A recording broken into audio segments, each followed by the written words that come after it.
I'm going to show you a super duper easy recipe for some brownie protein bites.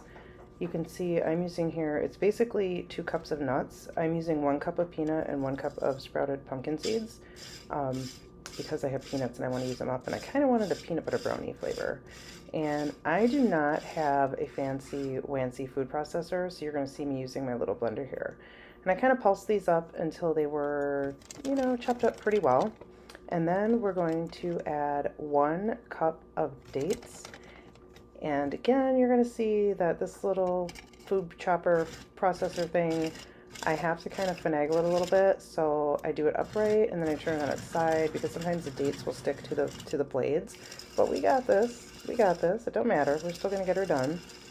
And I love this little blender. I'd love a food processor, but I don't have room for all that. So I chopped them up about halfway and then I added the coconut. And so I'm just going to take that basically to 99.9%. If you have a food processor, you can do this all at one time, but I have to kind of go one by one. And so I'm just putting those away. I was showing you my little method is using rubber bands.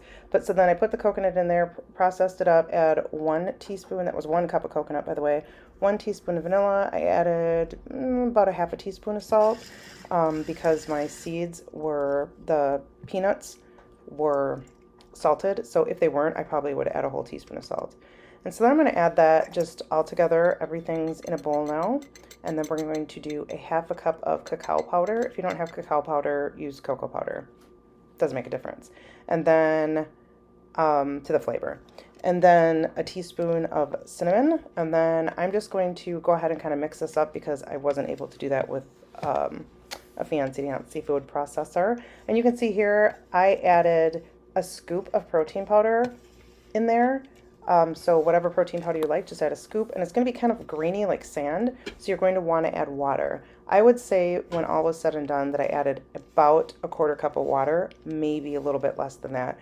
You basically just want to smush it all up until it's pliable, so until it's like a dough, and then you can roll it into balls. And that's what I did here.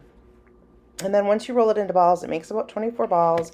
You can roll it into some chopped up shredded coconut, like just process it real quick so it's smaller bits, or you can just leave it as it is. It is very sticky, so these aren't something you're going to be able to just like plop in a jar. I put these all in a tray and I'm either going to freeze them or refrigerate them. Probably refrigerate them because we will eat them up super quick. If and you want to store it for longer, then put them in the freezer individually and then put them in whatever container you desire. Here's me pretending like I didn't eat half of it off of my hands already. So that's it.